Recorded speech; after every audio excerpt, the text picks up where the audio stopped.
bawa kitab Sabilul Muhtadin dalam versi Rumi, tulisan diterjemahkan dalam Rumi, muka surat 388. Tapi terjemahan tu bila kita rujuk yang asal banyak tertinggal lah, banyak tertinggal. Letak yang kita jawi sebelah, Rumi sebelah tak sama, tertinggal. Lepas tu ayat Quran apa semua tak tulis. Ada yang asal ada ayat Quran, yang ni tidak ada hadis Nabi dan sebagainya. Tapi tak apalah, kita tambah di sana. Jadi sebelum tu kita baca satu dua hadis sebagai mukadimah. Sabda Nabi sallallahu alaihi wasallam, Nabi sebut, iza aradallahu bi 'abdin faqahahu fid din. Apabila Allah pilih seseorang hamba itu, Allah beri hamba tu faham agama, faham dalam bab agama. Bila Allah pilih seseorang, iza aradallahu bi 'abdin, apabila Allah berkehendak, Allah pilih seseorang hamba, Allah jadikan hamba tu dia faham dalam urusan agama, dia faham dalam bab syariat, dia faham dalam beragama. Iza aradallahu bi 'abdin faqahahu fid din. Dia faham dalam bab agama. Maksudnya dia berurusan agama tu dia faham. Dia buat tu kerana Islam, dia buat tu kerana Allah, tidak kerana lain. Itu maksud dia faham. Jadi dia boleh mari ke surau, dia boleh duduk dalam kuliah agama, dia boleh mari sembahyang berjemaah, dia boleh pegang jawatan atau tidak pegang, tak ada masalah. Sebab dia buat kerja tu dia faham, aku buat ni kerana Allah, aku buat tu kerana agama. Tu bila dah ada kepahaman agama Allah beri kepada dia, dia boleh buat kerja agama dengan mudah, dengan senang, tanpa ada kita kata tawar hati, kecil hati ataupun payah susah, tak ada. Dia boleh buat semata-mata kerana Allah Subhanahu Wa Taala. Walaupun hujan dia boleh mari ke surau 5 waktu. Walaupun panas mari 5 waktu. Walaupun sukar mari 5 waktu, tak ada masalah, boleh mari. Tu. Bila orang latih dia pegang jawatan dekat surau melaksanakan syariat Islam, dia ambil. Bila orang tak latih pada tahun berikutnya, tak apa, tetap mari. Dia mari juga. Orang tak latih dia dah pada tahun berikutnya, mari juga. Dengan kuliah juga, beri sumbangan untuk surau, untuk aktiviti agama, tak ada masalah. Yang ni yang kita nak. Berada kita dipilih dia oleh Allah Subhanahu Wa Taala, dia buat kerja kerana Allah, tak ada kepentingan apa-apa. Dia boleh bersama dengan kita dalam semua urusan agama. Kerana dia buat tu, dia nampak ganjaran pahala di sisi Allah Subhanahu Wa Taala melebihi segala ganjaran yang lain, melebihi segala ganjaran yang lain. Ada satu surau tu kita pergi, dia dilantik pegang jawatan lah, kita jawatan di surau. Lepas tu tahun berikutnya dia tak dilantik dah, tapi dia mari, dia pegang jawatan pengusi. Dia tak lantik pengusi, dia mari juga. Dia buat program, bila ada program dia join sama, jadi ahli biasa. Tak apa, tak ada rasa kata jatuh standard dah, kerana dia buat tadi kerana Allah Subhanahu Wa Taala. Ni yang kita nak. Allah Akbar. Dia nak boleh sabar tahap tu susahlah kita. Susahlah. Kalau boleh alhamdulillah. Jadi jadikan kita datang ke surau buat kerja agama, kita ikhlas kerana Allah Subhanahu Wa Taala. Tak apa saja yang berlaku kita sesuai pada Allah. Tapi kita tetap melaksanakan seperti biasa, datang sembahyang berjemaah, duduk dalam kuliah agama, duduk dalam kelas mengaji, beri sumbangan kepada perkembangan Islam, tidak berubah daripada awal sehingga ke akhir dan seterusnya. Kita minta pada Allah Subhanahu Wa Taala kekalkan ini kepada kita semua. Itu sebagai sedikit laluan mukadimah kita. Ya, kita masuk tajuk kita pada malam ni, iaitu makruh, perkara-perkara makruh di dalam sembahyang. Kita dah baca dah pada bulan lepas, kita baca melalui online, kita baca di sana. Mungkin tidak ramailah yang dengar tengok online tu. Bahawa ada yang faham atau tidak faham. Gitulah. Tengok ceramah sebelum PKP dulu, saya tanya beberapa sahabat kita lah, kata tak pergi surau ke? Tanya cikgu sekolah, saya ngajar sekolah, tak pergi surau ke? Tanya dia. Dia kata tak pergi surau. Apa kata ceramah saya dengar dalam telefon, dengar YouTube. Tu gitu ceramah. Saya tanya dia, dengar tu sempurna ke tak? Dia kata, dia jawab tidak sempurna. Kata daripada awal sampai akhir dok kata tinggal pergi tandah lah, bila ada anak nangis lah, pergi beli barang lah apalah, jadi tak tinggal sepenuhnya. Tu bezanya dengan kita datang kat surau, kita boleh dengar sepenuhnya dan kita boleh duduk di rumah Allah. Kita duduk tu pula rumah Allah, tempat ibadat. Dia duduk di balai raya, duduk di rumah dengan duduk dekat surau, duduk di masjid, dia tak sama. Dia tak sama. Kalau kita belajar bab duduk tu hurah tak sama. Duduk di surau, duduk di masjid, duduk ibadah. Duduk tu diberi pahala. Duduk tu kerana berzikir. Duduk tu kerana mengaji Quran. Duduk tu kerana dengar kuliah. Dia duduk tadi. Bukan duduk saja-saja. Tapi kalau duduk kat rumah kita kan, kita kata duduklah, kalau baca Quran pun baca, tapi bukanlah di rumah Allah. Ni dah lah baca Quran dah rumah Allah pula. Dengan kuliah rumah Allah. Allahu Akbar, gandaan dua kali dia dapat. Satu dia dapat, dia mari dia sembahyang. Dia sembahyang pula tempat tu pula rumah Allah. Dia dapat 2 kali. Kalau dia sembahyang di rumah, dia dapat 1 solat ajalah. Dia tak dapat kelebihan rumah Allah tu, kelebihan surau, kelebihan masjid tu dia tak dapat. Itu perbezaan dia. Dia kata kita sembahyang ustaz, kita tak pergi surau pun. Sembahyang kat rumah. Ceramah pun kita dengar, buka YouTube apa semua. Tak ada beza dia tu. Sama ya. Itu tak faham lah tu. Kita tak faham. Kita naknya jangan ubah daripada zaman Nabi sampai zaman kita, sampai bila-bila hingga kiamat. Jangan ubah. Datang ke surau, ibadat di surau jangan ubah. Biarlah canggih macam mana pun, YouTube ke apa ni, gambar cantik-cantik macam mana pun, jangan berubah. Akan datang tak tahu mungkin canggih lagi ni, akan canggih lagi ni. Kita boleh sembahyang melalui rumah kita ni akan datang ni. Kecanggihan tu. Canggih telefonnya, canggih mikrofonnya dan sebagainya. Ni kecanggihan tu sehingga ada sahabat kita kata, kita tengok orang baca berita, dia baca berita kan, mata dia tak, dia kata, baca berita, dia hafal macam mana, mata dia direct depan. Dia tak tengok. Takut-takut sikit lagi, bawa mari ke surau, beri kepada Tok Imam benda tu. Apa dia? Baca berita tu ustaz ada skrin kat depan. Kita tak nampak, tapi dia nampak skrin tu gerak tulisan dia. Kita takut-takut nyawi ke Tok Imam skrin tu. Itu Imam yang nampak, orang tak nampak. Jadi dia baca tengok depan. Tengok depan Al-Quran tadi. Jadi menyebabkan Tok Imam dah tak hafal Al-Quran. Lepas tu kelebihan melihat dekat tempat sujud tak ada dah. Dia tengok depan. Sembahyang ni kena tengok tempat sujud. Sunat melihat di tempat sujud. Jikalau tidak melihat tempat sujud, makruh ia. Makruh. Di depan tu dia kata lihat tempat sujud. Jikalau dia melihat di arah lain, mata dia makruh. Mata dia tengok depan, makruh. Tengok kanan, kiri, tengok atas, makruh. Mesti tengok dekat bawah. Bila seseorang itu takbir solat, hendaklah tunduk ia sedikit ke bawah. Ia takbir dia sama, Allahu Akbar. Lepas takbir itu sunat dia tunduk. Mata dia turun ke bawah, tempat dia nak turun sujud nanti. Tengok situ. Mata dia tu. Tu sebab tu dalam bab makruh akan datanglah. Dia kata makruh sembahyang di atas sejadah yang ada warna, yang berwarna-warni, maksudnya yang ada gambar, yang ada corak. Dia nak satu warna sejadah satu warna. Macam kapet surau tu baguslah. Yang surau punya ni. Betul lah tu. Satu kita kata. Kalau sejadah yang kita bawa tu dia berbagai. Dia corak, tak mahu. Dia makruh. Sembahyang di atas sejadah yang bercorak. Yang ada gambar masjid, yang ada gambar bintang, bulan, ada berbagai-bagai warna. Naknya satu warna sama gitu. Tu baru jadi. Ada hadis Nabi akan datang. Dia kata makruh sembahyang di atas sejadah yang ada corak, ada gambar, tak boleh. Jadi kita tengok lagi sikit lagi. Dia kata makruh meletakkan tangan di mulut. Gerak pegang hidung lah, pegang hidung kau, pegang mulut kau, tangan tu mari letak dekat muka, dekat hidung, dekat mulut. Tengok baris apa ni yang tengah-tengah tu. Yang tengah-tengah makruh meletak tangan di mulut. Kerana dilarang oleh Rasulullah sallallahu alaihi wasallam. Kerana perbuatan tu, tangan tu mari letak dekat muka, dekat hidung, dekat mulut, geraklah tangan tu, menyebabkan mengurangkan khusyuk ia. Dia hilang kosong.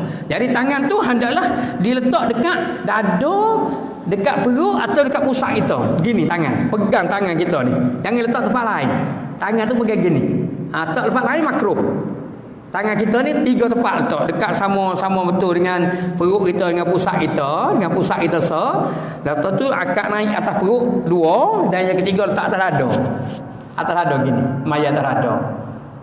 Kita tengok orang Arab, kita pergi negeri Arab, kita tengok orang Arab maya gini. Atas dada. Dia gini semaya atas dada. Dia dekat perut kita punyalah. Kita punya dekat pusat. Lepas tu atas perut boleh, pusat boleh, atas perut boleh, dan atas dada. Atas dada lenguh lagi ni dia. Lenguh pun kita tak ada, tak buat lah. Di kalangan kita tak ada. Tapi kalau mazhab lain, kalau orang Arab, ramai mereka sembahyang di atas dada. Tangan-tangan dia begini, atas dada. Tak rasa pelik lah. Tak pelik lah, ada boleh digunakan. Dan tangan juga boleh letak dekat sisi.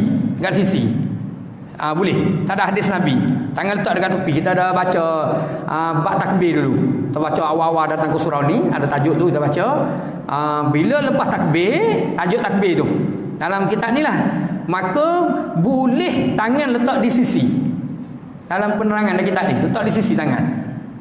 Dia kata tetapi afdalnya tangan kita letak biasa ni lah, di atas pusat kita ni. Itu yang afdal lah. Lepas tu atas perut, lepas tu atas dada, yang last sekali di sisi. Jadi letak di sisi boleh. Saya semayang dengan beberapa orang Arab, letak tangan di sisi. Terkejut juga kita lah. Kita tak biasa dengan macam tu. Dia semayang, Allahu Akbar, tangan dia duduk macam ni. Berat kita rasa. Berat dia ni semayang ni tangan gini. Sebab apa? Sebab kita tak ingat dah. Tak ingat dah kata ada dalam kuliah apa semua bahawa boleh letak di sisi. Dah seduk biasa dengan tangan kita bergenggam macam ni, letak dekat atas pusat kita, dah ingat ni. Bila orang mari tangan di sisi tu, kita rasa tak betul dia. Kita tak, berat dia ni semayang ni, tangan letak gini, tak serupa kita dia ni. Ada dalam hadis Nabi, boleh letak tangan di sisi. Ada 4 boleh letak, dekat atas pusat, atas perut, atas dada, dan di sisi. Jangan rasa janggal lah kalau jumpa kita seorang tu sembahyang tangan di sisi. Jangan janggal, yang kita rasa pelik lah. Saya sendiri pun rasa pelik lah. Pelik baru datang dululah, lama lah. Dululah baru datang sembahyang dekat UKM. Orang Arab ramai, saya masuk belajar UKM tu. Jadi dia sembahyang sebelah saya, tangan dia di sisi. Orang Arab tu terkejut kita, rasa pelik. Kata, pelik dia ni sembahyang dekat sisi. Tu rupanya ada hadis Nabi boleh. Penerangan yang boleh lah. Kita belajar. Ada meneri penerangan dibenarkan, tapi kita tak ambil berat lah. Saya sendirilah tak ambil berat benda tu, walaupun boleh. Tu kelemahan kita lah. Jadi dia kata, melainkan tutup mulut kerana menguap adalah dibenarkan. Bahkan sunat menutup mulut ketika menguap. Kalau saja-saja tak boleh lah, mari tutup hidung, tutup mulut saja-saja tak boleh. Tapi kerana menguap, dia dibenarkan tutup hidung. Apa ni tutup mulut? Kerana menguap. Sebagaimana hadis Nabi sallallahu alaihi wasallam bawah tu, ada Nabi dalam bahasa Arabnya, iza tasa'abu ahadukum, apabila menguap seseorang, wa huwa fi shalah, menguap tu di dalam sembahyang, falyumsik biyadihi ala fihi fa inna syaitan yadkhuluhu, adalah menutup mulutnya dengan tangannya. Tutup mulut dia dengan tangannya kerana syaitan akan masuk sekiranya tidak tutup mulut ketika ia menguap. Hadis riwayat Bukhari, Muslim, Ahmad dan Abu Daud. Hadis tu diriwayatkan oleh ramai perawi. Kena tutup mulut bila menguap. Di dalam sembahyang atau di luar sembahyang. Dalam sembahyang, luar sembahyang, tutup mulut tidak makruh. Jadi kalau kita bergerak tangan tu makruh. Tapi oleh kerana bergerak tu kerana sesuatu sebab, tak makruh. Kita bergerak tu satu sebab, tak makruh. Kalau gerak saja-saja makruh lah. Tangan kita tak akak saja-saja, makruh lah tu. Tapi kerana sebab, tidak ada makruh. Seperti yang lepas, dia pukul ular di dalam solat. Tu patutnya batal lah, pukul ular. Kalau sikit makruh, banyak batal. Jadi tidak batal solat memukul ular dengan berkali-kali. Kerana memukul ular di dalam solat itu dibenarkan oleh Islam, dilakukan oleh Nabi, dibenarkan oleh Nabi. Nabi kata apabila seseorang itu sembahyang, maka datangi 2 binatang yang berbisa, iaitu kala, jengking atau ular, maka pukul olehmu walaupun berkali-kali, tidak batal solat.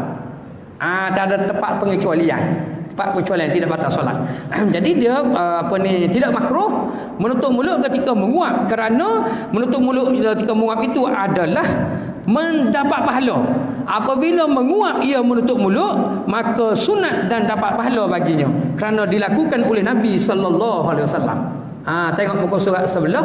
Surat sebelah tu dia kata, iza tasa'abu ahadukum fis salah, apabila menguap seseorang di dalam sembahyang, falyarudduhu, hendaklah menahannya, manistata, dengan sekuasa ia tahan. Maksudnya tutup mulut. Wa in ahadukum iza qala aha dhahaka syaitan minhu, apabila dia menguap keluar suara dia dia menguap tu keluar suara. Kalau dalam sembahyang batal lah, menguap keluar suara batal.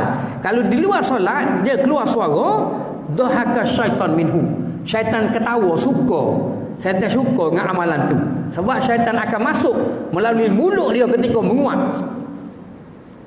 Ketika menguap tu kena jaga. Menguap tadi, jangan menguap tu, kita dah menguap tapi di last menguap tu keluar suara. Keluar suara di last menguap tu. Sebab dia kata kalau keluar suara selepas kita menguap tu sedap tu, menguap tu keluar suara, keluar yang lah tu. Seperti bersin. Bila dia bersin, suara dia keluar ketika bersin. Kalau bersin saja tak apa, tapi selepas bersin suara keluar. Dia keluar acung tu tak boleh. Kalau di luar solat boleh lah, dalam solat dia bersin dalam solat keluar suara, batal lah. Dia menguap di dalam solat keluar suara, batal. Kalau tak keluar suara tak apalah. Keluar suara ketika menguap, itu tak boleh lah. Kerana apa? Kerana dah jadi tabiat, jadi kebiasaan menguap. Jadi menguap itu adalah peluang untuk syaitan masuk. Melalui mulut dia tu syaitan akan masuk. Dan wap melalui menguap itu kena tutup, kerana wap yang keluar daripada mulut kita tu dia dikira memberi kesan, berbahaya lah, memberi kesan yang berbahaya. Sebab tu suruh tutup. Kalau kita kawin kan, kita pakai apa semua ni, sebab dia berbahaya keluar daripada mulut kita tadi. Dia wap-wap yang dia keluar. Sehingga mazhab lain, kalau kita sedawa batal air sembahyang. kita ada air sembahyang, lepas tu kita sedawa. Sedawa tu dia mari daripada perut mari daripada dada, dia keluar tu batal. Keluar sedawa batal sembahyang, batal air sembahyang batal lah sedawa.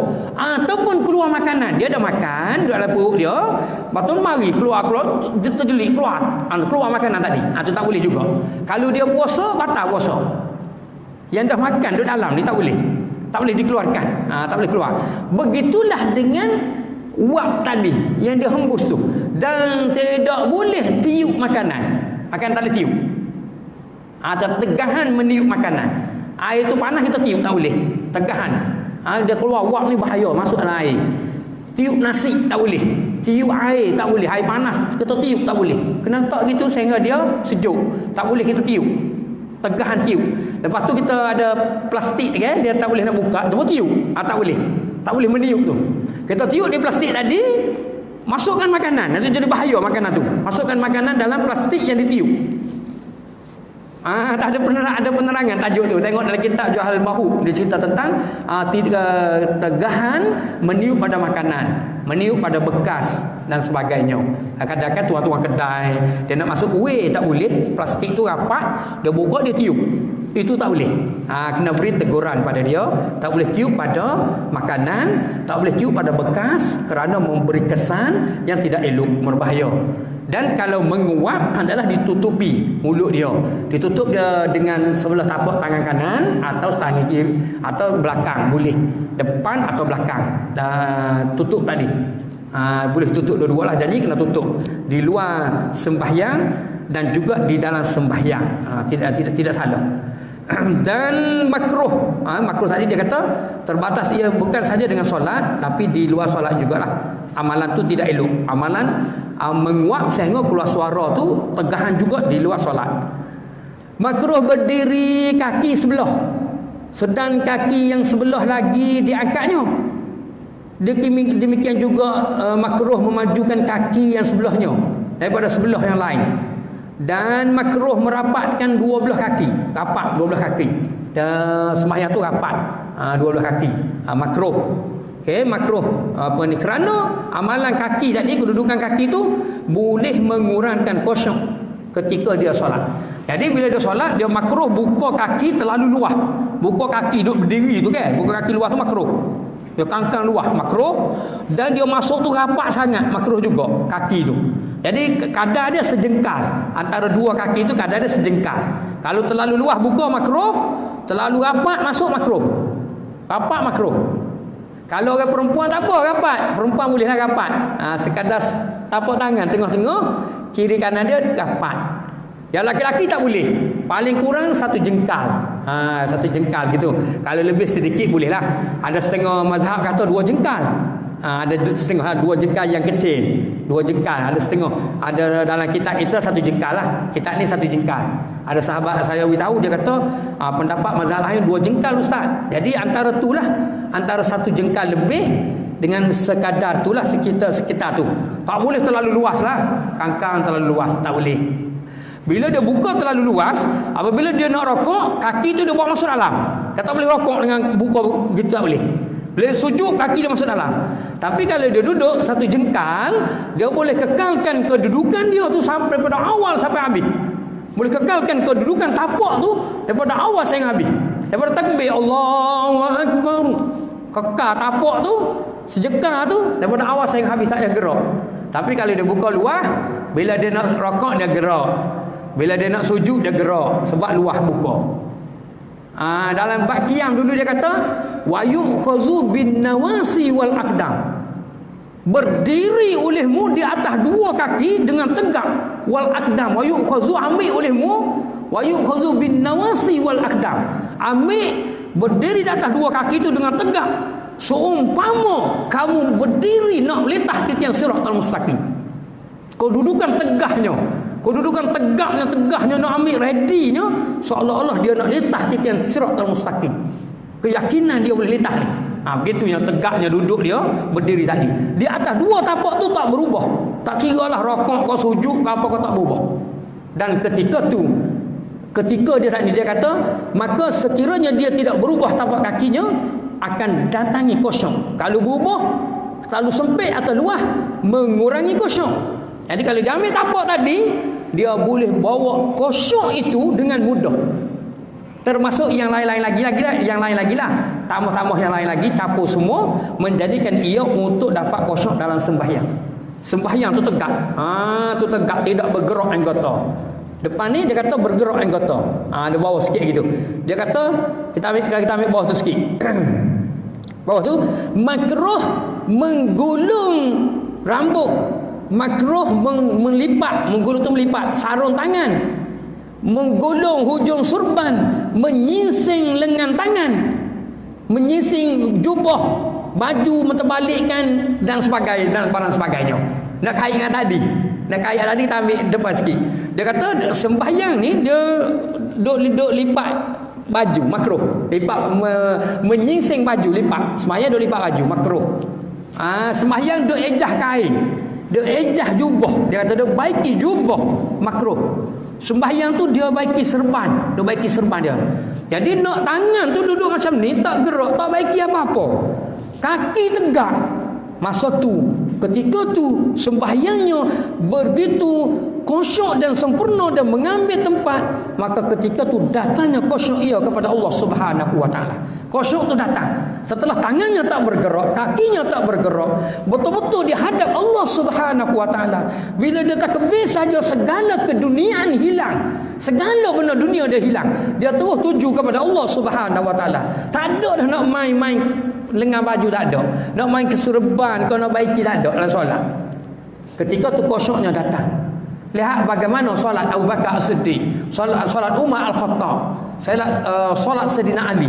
Ketika Sayyidina Ali solat di perhumaan dekat kebun kurma, dia ada satu tempat di Madinah, tempat tempat yang subur lah, dia panggil Darul Aqiq. Darul Aqiq ni satu kawasan tanah subur untuk bercocok tanamlah orang Madinah datang tanam di situ.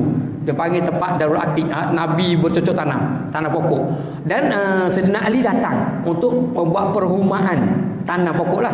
Lepas tu sembahyang di sana, sembahyang dekat kebun tu. Sayyidina Ali sembahyang.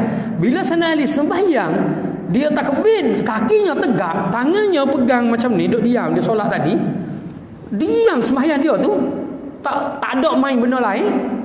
Disangka oleh burung ini adalah tiang pokok yang dah mati, disangkanya datang hingat dekat kepala dia.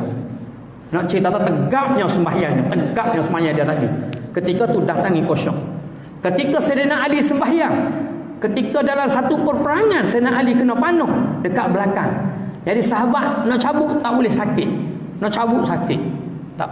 Maka Sayyidina Ali takbir saja sembahyang, segala hal keduniaan termasuk panah di belakangnya dia dah terlupa. Ketika dia sedang sujud, sahabat cabut senang saja. Dia tak terasa sakit. Dia boleh cabut tak terasa sakit. Begitulah kisah sahabat-sahabat yang lain. Ini kisah-kisah yang terkenal lah. Sayyidina Ali solat, Sayyidina Ali sembahyang kena panuh tu terkenal lah. Kita pun selalu dengar, kita pun selalu ulang lah. Dalam kuliah kita beberapa kali dia ulang.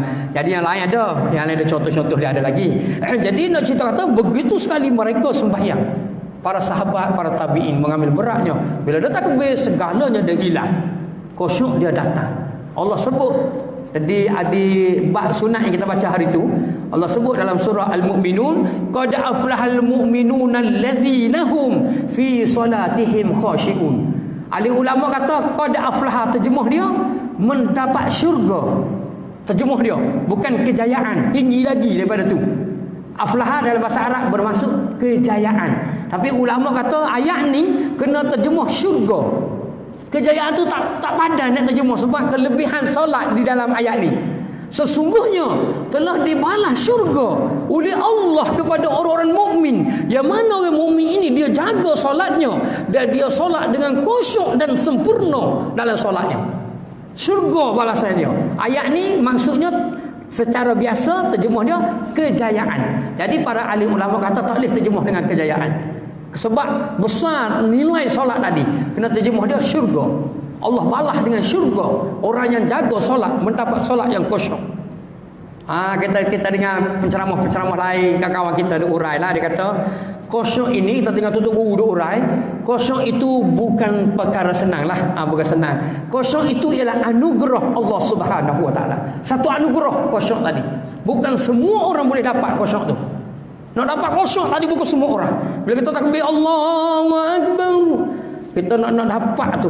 Nak dapat kita tu berada suasana ibadah, berada kita di hadapan Allah, pengabdian diri kepada Allah, sudah tentu sukar melalui doa, melalui permohonan, permintaan. Jadi pemberian Allah Subhanahu Wa Taala, anugerah Allah beri kepada sesiapa sajalah yang dia pilih. Kita tak tahu, mungkin Allah pilih dia, Allah pilih EJK, Allah pilih ahli jemaah, Allah pilih Tok Bilang, Allah pilih Tok Siok, tak pilih ustaz, tak kira lah. Kadang-kadang kita ustaz pun takbir Allahu Akbar, dia mari ni, mari benda lain. Tak mari kosong tadi. Mari bercakap dalam kepala, bercakap dalam hati dia, bercakap. Mari tu. Dia mari, gangguan dia. Ada gangguan. Dia kata ustaz kita atas ketua junudihi. Iblis kata wa junudihi, kita atas tentera kita hak besar sikit. Besar sikit ustaz kita atas, dia kuat sikit dia. Gangguan juga, tidak kata ustaz tu khusyuk dah, gangguan juga. Jadi nak dapat khusyuk tu adalah sukar. Ia adalah pemberian Allah Subhanahu Wa Taala kepada seseorang hamba, dia dapat alhamdulillah. Kadang-kadang lebih baik. Ada beberapa surau kita lihat dia tersiap je. Tersiap, tetapi solatnya, ibadahnya cukup baik dan cukup sempurna. Lebih daripada kita lagi. Dia tersiap je, tetapi ibadat dia, khusyuk dia, cara dia solat tu lebih sempurna daripada ustaz, lebih sempurna lagi daripada apa ni tu guru. Dia tu siap. Tapi dia kerana apa? Kerana kejujuran dan keikhlasan dia khidmat tu, Allah campur anugerah khusyuk dalam hatinya. Kerana keikhlasan dia. Ada beberapa surau tu siap lah, dia bersih, dia mari bersih surau tu. Kita datang tu, matang semai subuh tidak ada dah, dia bersih dah. Bersih surau dah. Subuh dia ada. Tiap-tiap pagi subuh. Pergi ceramah dia ada. Pergi sembahyang ada, dia bersih. Bersih surau. Lepas tu sembahyang, kita datang surau tu dia dah buka dah api, elektrik, semua dia buka dah. Kita tak ada nak buka, tu siap buka dah. Buka elektrik, nyapu, sapah, buat surau apa semua. Lepas tu ada penceramah tu, dia jenis batuk lah ke mana tak tahulah, jenis apa ni, dia keluar air liur banyak, dia keluar air liur, keluar hingung, dia ambil tisu, tu lah sebelum ceramah. Kalau lepas ceramah nak balik dia tabur dekat apa ni di keluar pintu surau lah, tabur penuh. Kasihan ke dia ikuti tu siap tu ikuti ada satu surau tu. Kata kasihan kata siap ni ikuti nyom batuk, nyom buah hingung, dia lah apa nyom buah habis satu kotak tu. Ustaz, nak lagi mana? Tu siap tu ikuti di luar tu. Di luar pintu dia lepas merata gitu duduk. Allahu akbar kabira. Tidaklah sebelah depan ni, kita sebelah belakang tu. Dia buka pintu sebelah belakang tak ada orang. Dia pun batuk lah buai kotoran dia tu. Tabur gitu. Tu siap ikuti. Allahu akbar. Ikuti dia yang bagusnya. Kalau tengok hadis Nabi sebut apa ni orang yang menyalakan api di masjid.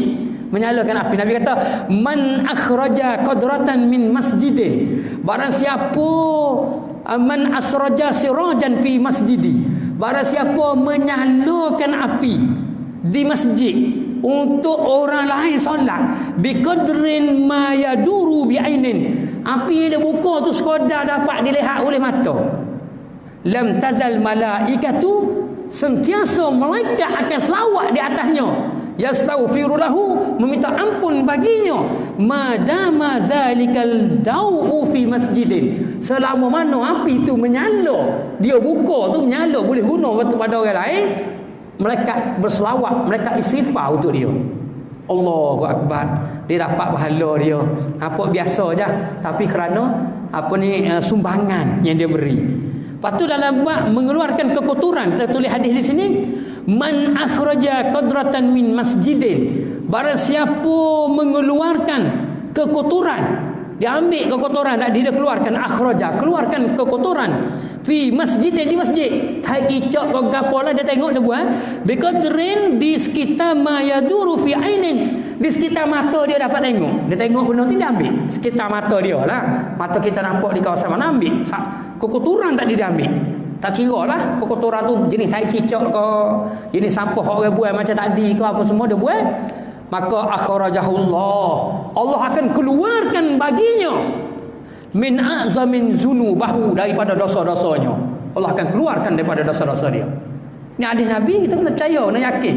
Kita rujuk beberapa kitab ni hadis ni. Beberapa kitab kita rujuk sebab kebetulan dalam kitab ni di depan nanti dia kata berludah, ada tajuk dia, berludah melakukan kekotoran di masjid. Ayat tajuk depan sikit. Tu bab makruh di depan sikit, berkenaan dengan dia buat kotor di masjid, makruh. Kita pun tulis beberapa hadis yang menceritakan tentang orang yang membersihkan kekotoran tadi. Tu dia dimuliakan oleh Allah Subhanahu wa taala. Allahu akbar ni. Dua orang tu siap, satu tu siap dekat Bandar Merbangi, kita cerita itu, dan satu lagi ada tu siap asal dekat Thailand ke mana. Dua orang meninggal dunia ketika sedang sujud di dalam solat. Tersiok yang kita cerita tadi, tersiok tadi lah yang buat tisu ustaz buat tu dia lah. Tersiok tu lah yang buka api 5 waktu sembahyang, bersih apa semua. Dan tersiok ni meninggal dunia ketika sedang sujud kepada Allah Subhanahu wa taala. Ketika sembahyang asar di masjid tu saya kenal dia lah. Kita tahulah kisah-kisah tu apa semua. Meninggal dunia dia ketika sedang sujud. Ketika sedang sembahyang, Allahu akbar, besarnya pahala ketika sedang sembahyang ni. Bukan senanglah nak dapat ketika sedang solat, ketika sedang melaksanakan ibadah, ketika sedang baca Al-Quran, ketika sedang azan, ketika sedang datang ke surau, meninggal dunia. Tu besarnya pahala diberi oleh Allah Subhanahu wa taala. Dia panggil mati syahid. Nabi sebut man kharaja ila talabil ilmin, barang siapa keluar pada rumah dia nak menuntut ilmu, barang siapa keluar rumah dia nak pergi ibadah, barang siapa keluar rumah dia kerana Allah Subhanahu wa taala, dia begitu kerana nak pergi buat ibadah, dan begitu kerana nak pergi menuntut ilmu, maka matilah ia di dalam perjalanan tu. Mati ketika pergi atau ketika balik, fahuwa syahidun, adalah ia mati syahid. Mati syahid dia. Mati syahid ketika meninggal dunia kerana nak mari menuntut ilmu, nak datangi ibadah kepada Allah Subhanahu wa taala. Jadi panjang lagi sebenarnya tajuk makruh ni. Mungkin kita nak ambil soalan, kita tinggal ada sikit di situ. Mungkin kita ambil soalan, ada sahabat kita tanya soalan. Dah masuk isyak dah. Mungkin kita beri laluan kepada isyak lah. Okey, untuk kita setakat dulu lah untuk bab makruh. Kita beri laluan pada azan. Lepas azan kita ambil sikit soalan.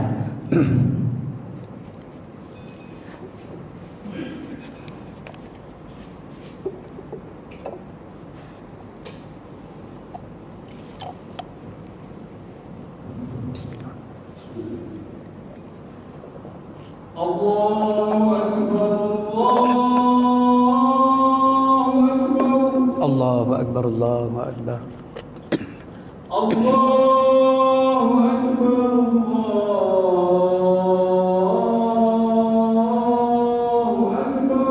Allahu Akbar, Allahu Akbar. Asyhadu an la ilaha illallah.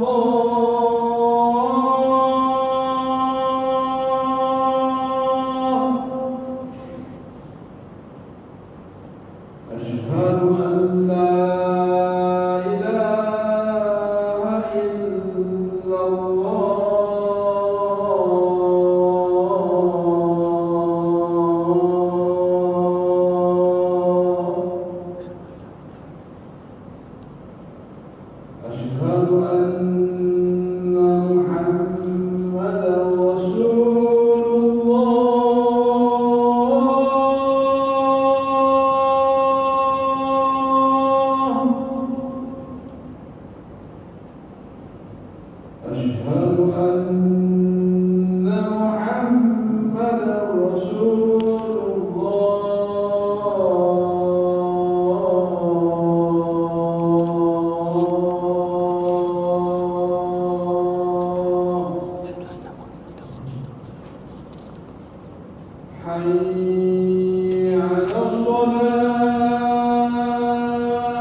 La haula wala quwwata illa billah.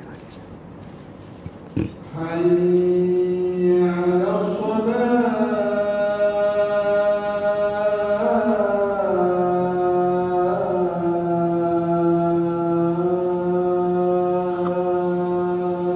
La haula wala quwwata illa billahil aliyyil azim. Hayya 'alal falah.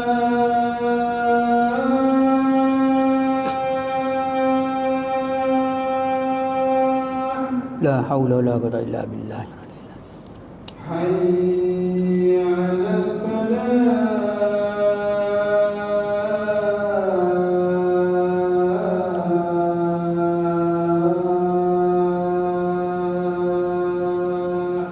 La haula wala quwwata illa billah. Allahu Akbar.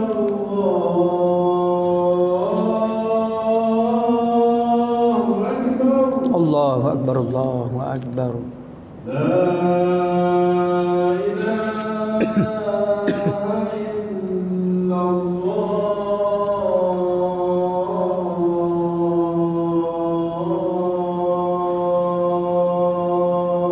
La ilaha illallah, Allahumma rabb hadhihi da'wati tammah wassalatil qa'imah. Baik, kita sambung sikit. Ada 4 soalan. Ada kawan kita mesej masuk dalam telefon kita beberapa soalan. Kita tak sempatlah semua 4 soalan ni, mungkin tak sempat. Dia kata, ustaz nak tanya soalan solat Jumaat yang lepas. Solat Jumaat yang lepas. Mungkin surah lain lah. Ada orang mesej mari. Dia kata tu imam sembahyang sembahyang Jumaat lah. Imam sembahyang Jumaat. Lepas datang sembahyang asar, lepas sembahyang asar, tu imam dekat surau kami beritahu dia tidak berwuduk. Dia lupa berwuduk. Ni ada masjid dekat kawasan kita sini. Masjid ada kawan kita soalan tu mesej mari, Kajang, masjid dekat Kajang, salah satu masjid. Dia kata, ustaz, tu imam tak ada wuduk pada sembahyang Jumaat. Tu. Kalau mayang biasa pun berlaku juga dekat surau lain, tu imam tidak berwuduk. Tu imam kata, saya tak ambil wuduk mayang Azhur tadi, mayang Jumaat tadi. Dia beritahu selepas solat asar. Dah modoh lah jarak dia nya. Soalannya macam mana ustaz hukumnya, sah tak solat kami tadi? Kalau mengikut apa yang saya belajar, kita tahulah jawapan dia batal lah. batal lah, semua batal lah, semua solat batal dan kena buat solat yang baru, kena buat solat zuhur lah, solat zuhur. Kalau tu imam tak ada wuduk memang batal lah, solat dia memang tak boleh lah, memang hukum dia. Tak ada wuduk batal. Ataupun tu imam ada najis, lepas tu dia balik dia mari dia beritahu dia kata ada najis. Dekat kainnya ada najis dekat kain dia, ataupun ada najis dekat tapak kaki dia. Lepas sembahyang dia tengok ada tapak kaki ada najis, dia tengok tu aku yakin najis tu darah tu kekal lah, kita kata daripada awal lagi dia yakin darah ni. Lepas tu dia beritahu ahli Jumaat kena buat solat yang baru, Jadi sembahyang Jumaat tadi kena buat solat yang baru kerana dikira batal. Kecuali dia tahu kita pun dah tak jumpa dia, kita dah pergi tempat lain dah. Kita singgah aja, kita pergi tempat lain, tu dimaafkan lah. Yang duduk dalam orang kawasan tu imam kena buat pengumuman. Oh, tak boleh kata malu saya. Tak kira lah malu pun buat salah. Kata malu dah ustaz nak buat pengumuman kan ni. Kita sembahyang tak ada air sembahyang, makmum semua batal. Jadi dia kata mari pada rumah tak ambil sembahyang itu kat rumah. Niatnya nak ambil dekat surau. Tiba-tiba nya panggil AJK nak pergi benar kata imam kita pun terlupa nak pergi tempat tu. Naik. Duk becek orang nak azan dah. Oh nak azan tu zuhur jemaah awal. Tak ambil air sembahyang dia. Mai pergi baca ketubah tak ambil air sembahyang. Tak ada air sembahyang baca ketubah batal. Syarat baca ketubah mesti ada air sembahyang. Itu kita buat solat Jumaat kita kena tahu banyak. Nanti kita baca tajuk solat Jumaat. Baca khutbah mesti ada air sembahyang. Itu syarat dia. Orang dengar kena ada air sembahyang, pembaca khutbah kena ada air sembahyang, dan tu imam pun kena ada air sembahyang. Itu syarat dia. Lepas tu bila dia habis khutbah, dia kena turun dan sembahyang dengan segera. Nanti kita baca tajuk bab solat. Dia ada mualat, dia panggil mualat. Dia banyak mualat ni, mualat Fatihah, mualat azan, mualat iqamat, mualat dua khutbah. Habis saja khutbah pertama, duduk tu ada mualat, duduk tadi. Kalau dia duduk tu lama, putus mualat. Dia duduk khutbah pertama lama, naik khutbah kedua, putus mualat, lama duduk. Kalau dah lama dia baca qul huwallahu ahad. Kalau dah lama dia. Lepas tu habis je khutbah dia kena turun dengan segera mari dekat sejadah tu imam takbir. Masa dia turun tu iqamat. Bukan iqamat dia duduk di bawah.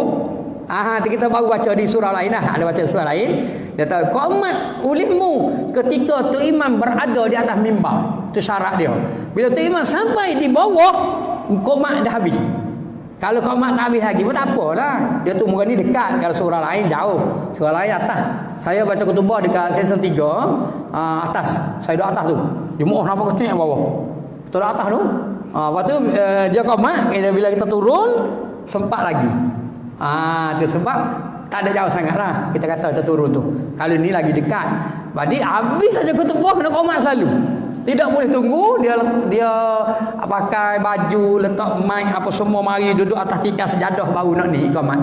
Habis saja iqamat terus takbir. Kalau kita tunggu dia turun dah berapa dah masa rugi. Bila kita iqamat dah habis tak takbir lagi. Jadi jarak lah itu. Dia panggil putus mualat.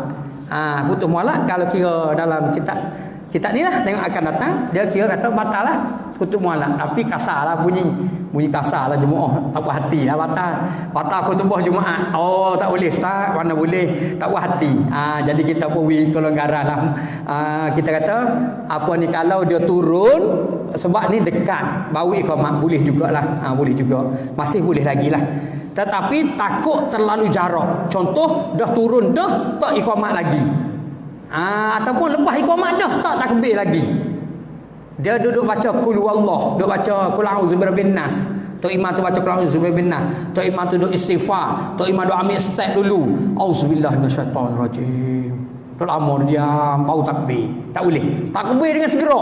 Tak payah dah usalli, tak payah dah baca qul a'udzu birabbin nas, tak payah dah. Habis saja iqamat, doa sikit terus takbir. Allahu akbar.